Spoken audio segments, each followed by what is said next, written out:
Goat, a movie about a goat who wants to be a What? goat. Crazy. Yeah, because it's like they have the term, GOAT, greatest of all time. That's being thrown around, especially if you talk Roger in sports. Michael especially- Jordan. Yeah. Right. Tiger Woods. Yes. And this goat. Serena I guess. Williams. So yeah. Okay. Daniel great. Day-Lewis. Okay. Sure. Let me quickly look up some more goats.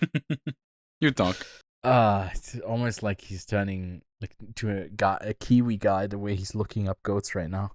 But yeah, this one is a animated movie that is like aiming at families in the way that it sort of depicts that dream of like dream big. You're like in a world where you're small and they're like there's the big animals and they play in the league because the league is tough. They play this version of basketball that is called roarball. The stages that they play it in is like it originated from a place where they haven't won a championship in just so long, and they have the number one draft player who's like one that's supposed to bring the greatness to that back to that like community, but she never ends up living to the title and has actually choked at one time to win the final game. It then is like, I feel like very, in kids movie plot terms, reiterating the same point again and again to emphasize it further, to create more, emotional attachment to it,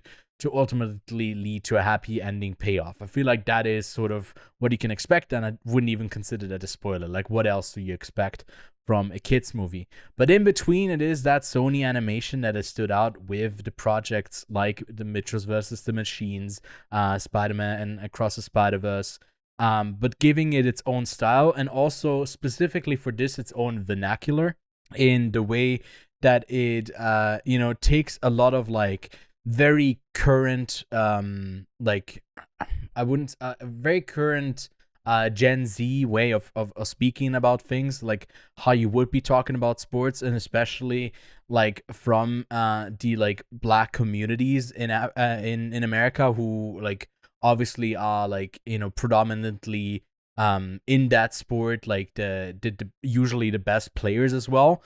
It also incorporates rap culture, and to me it's like always a bit odd when something so like culturally significant or just like within culture gets so commercialized into a product, especially in animation, because there is like further levels of construction that you have to go into.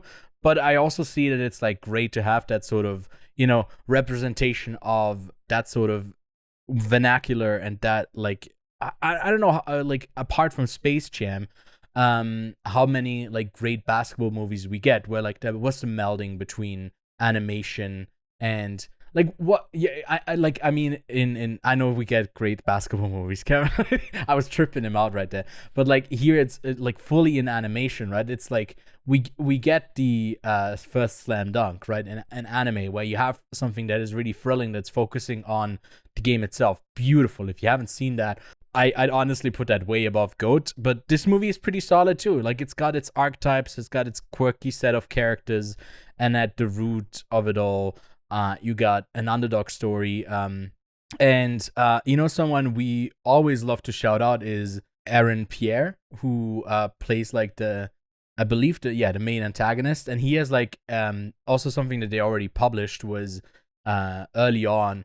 There's like a one-on-one where our lead goes up against him, Will Harris. After that, like, at one point he does make it into the league, and then it's like him dropping a diss track like on him, and I thought it was like at every level this should be very cringy, but Pierre is like, even just his voice is such a presence. He's great. He needs to be in more projects. And then, yeah, it's great that McLaughlin is getting something different to do outside of the, I guess, Stranger Things universe. He also was in another basketball movie from Soderbergh, High Flying Bird. But I can't remember exactly what role he had. I think it was a smaller role. But yeah, I mean, solid all around. You got the familiar names of like Patton, Oswalt, David Harbour, Nick Kroll has been doing more. Jenifer Hudson, who's been doing a lot of like, I guess, voice work, and I think it's a very fine movie. I was very entertained. I was pleasantly surprised. Actually gave this like a 6.5. 7 out of 10 is rating wise. If you want to have a family movie to watch and you like basketball, it's pretty fun.